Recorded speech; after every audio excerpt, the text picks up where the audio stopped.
The whole world is governed by laws, the universe, in fact. Laws. We call it the law of electricity. We call it the law of gravity. There's mathematical laws, there's physical laws, speed and velocity laws, agricultural laws. There's all kinds of laws. Now that we find ourselves on the spinning planet, you just have to learn what I call the setup. Learn the setup. Life's setup. Now, we didn't set it up, but we're here, so you got to learn it. And we should learn the setup for two basic reasons. Number one, to keep from getting hurt.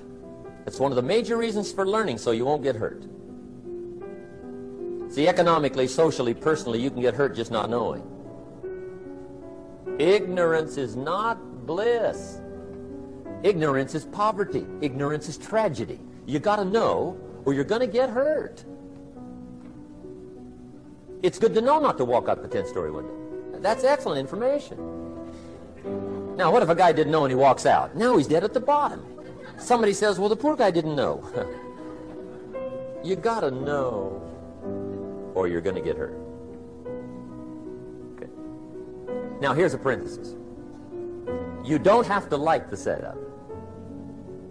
I don't ask you to like how it is. That's not what's important. But it is important to learn how it is. Okay, so you don't have to like it, but you should learn it. That's what I tell the kids, right? Make sure you get the information. What you think about it, that's up to you. What you're going to do with it, that'll soon be up to you. But make sure you get it. See, there's nothing worse than being stupid. Nothing.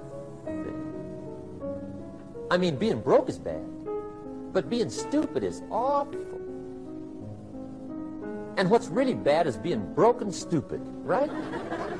That's about the end of the world. I mean, there isn't anything much worse than that. Unless you're sick. Sick, broken, stupid. I mean, that is it, right? There's nowhere else to go. So make sure you get the information. It's key. You don't have to like it, but learn it. If this big monstrous thing lifts up in the sky, hangs there for a little while, cuts loose, comes crashing down, boom, shakes the ground for 5 miles. And then this big monstrous thing lifts back up in the sky, hangs there for a little while, cuts loose again, comes crashing down, boom, shakes the ground for 5 miles. It just keeps doing it, this big monstrous thing, lifting up and then crashing down, boom. Now, you might come along one day and say, that's got to be a stupid arrangement, which is okay. You're entitled to your opinion. But the first thing you should learn to do is get out from under it, right? That's number one. You might have a great moral argument. You might want to shake your finger at the sky, but do it from over there, right, so you don't get smashed. It's called your basic smart. So number one, learn so you won't get hurt. Whether you like it or not, learn. Now here's the second reason for learning, the setup, to benefit. It's called the plus of life. And that's what life is, right? Both minus and plus. The minus is tragedy, heartache, misery, failure, unhappiness. But life is also happiness, prosperity, good feelings. So here's the key. Learn to get on the good side of the way things work.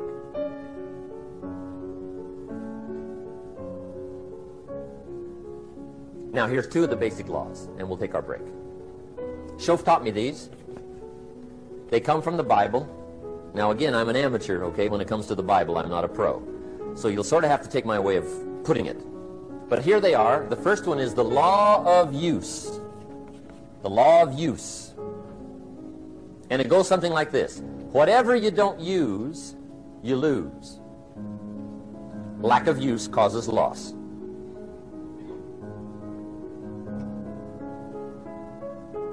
On this planet, maybe not the next one, but on this one, if you tie your arm to your body, leave it there long enough, you'll never use it again. It's over for the arm. Now, it may not be over, but it's over for the arm. The only way to keep the use of this arm is what? Keep using it. If you quit, you lose automatically. They don't bring it up for a vote. You lose automatically when you quit. Now, the same thing that goes for your arm goes for your brain, mentality. The same thing goes for all the human virtues. Ambition, unused, declines. Strong feelings, unused, diminish. It doesn't grow, it diminishes. Faith, unused, decreases. It's a law. Vitality, unused, diminishes. Energy, unused, decreases. The guy says, well, I'm going to save up my energy. You can't do that. That's like trying to save today, put it on the end of the year. See, you can't do that. They'll come take you away. If you don't use today, what? It's lost. The guy says, well, I'll work twice as hard tomorrow to make up for it. See, that's foolish. You could have done that anyway.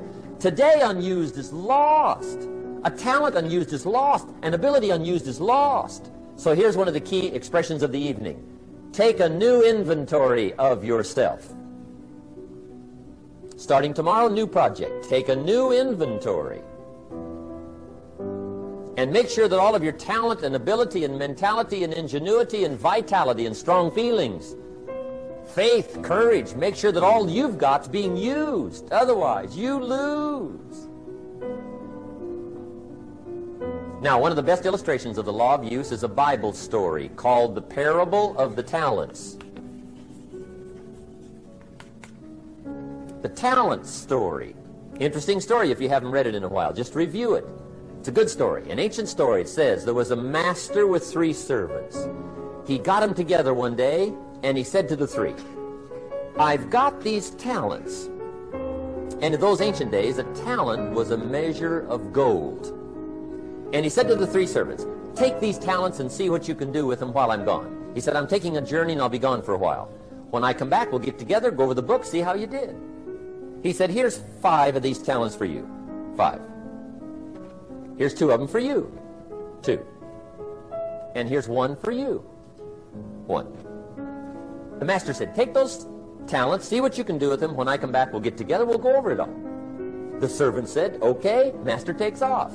According to the ancient story, the master comes back from his trip.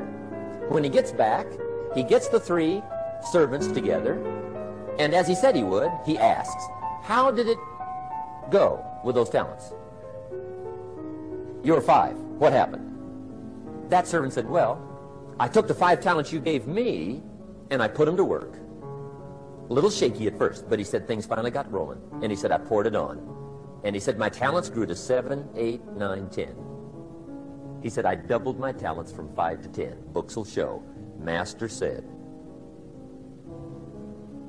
one heck of a job. Or something like that.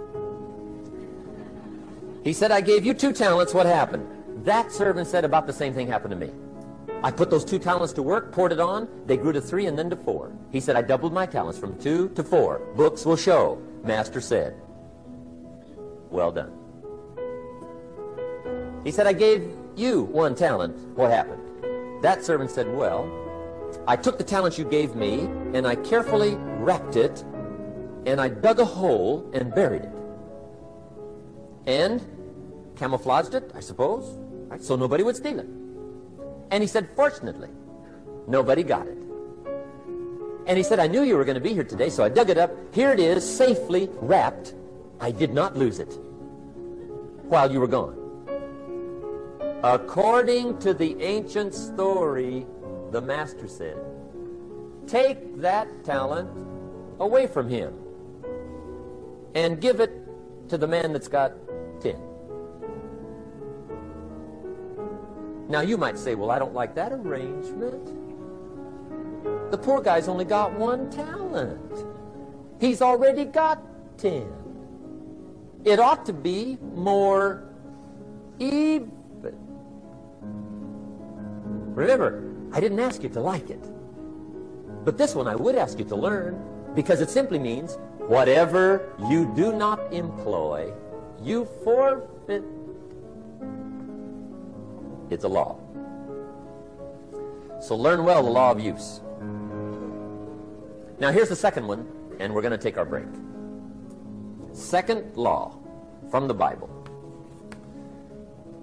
This one we've heard since we were small, I'm sure. It's called the law of sowing and reaping. In fact, we've probably heard it so often we could quote it. It says, whatever you sow, what? You shall reap. Fairly blunt, hopefully clear. Here's my first suggestion on the law of sowing and reaping. Don't try to beat it. You might as well try sitting on the sun in the morning. Keep it from coming up. You'll have better luck. Whatever you sow, you reap. Now, for a fair share of my life, I'm a bit mixed up on how all this applies. Among a lot of things I was mixed up on. I knew I wasn't reaping too good. That I understood. My problem was I was confused about what was causing it. Remember me with the funny list? I thought those are the reasons why it isn't working out well. And then Mr. Schoaf gave me the clue that helped me figure it all out. He said, Mr. Rohn, I have another answer for you. There's another way to quote this law that'll show you where the problem is so you can go to work on it right away. All you need to know is where the problem is, then you can go to work on it. So he quoted me the law another way, and I found out what my problem was. Here's the way you quote the law. Whatever you reap is what you've sown. Now I knew what my problem was. Whatever you reap is what you've sown.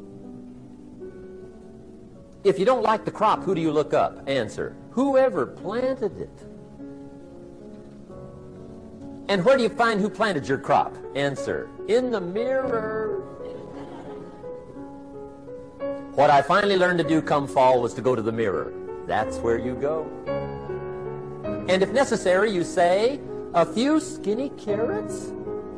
I got to be unimpressed. Where were you last spring? Asleep? Didn't you read the books? Did you break your hoe? Let me give you 7 key points to the law of sowing and reaping. Let's tick right down through the list of 7, and it'll be break time. 7 points to sowing and reaping. Here's part of the philosophy that really helped me to make some changes in life direction. Number 1, the law of sowing and reaping is negative. That's number 1, which simply means if you sow bad, you reap bad. Now, this is kind of 3rd grade, but it doesn't hurt to go over the basics. If you plant thistle seeds, you don't get pumpkins. Honest, no use looking for pumpkins. John says, how come no pumpkins? Come on, John. The law's negative. That's how come. Now, here's number 2. The law's positive. Which simply means if you sow good, you reap good.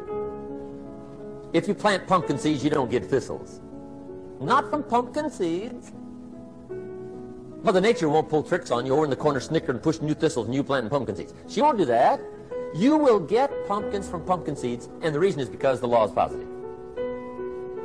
Now here's number 3. I got excited when I found out the full dimension of this. See, you do not reap what you sow, but rather you always reap much more than what you sow. So the 3rd key word is more. You don't get back what you put out. You get back much more than what you put out. And it works both positive and negative. On the negative side, it said, if you sow to the wind, you reap the whirlwind. So you've got to get ready for that, or you will be naive.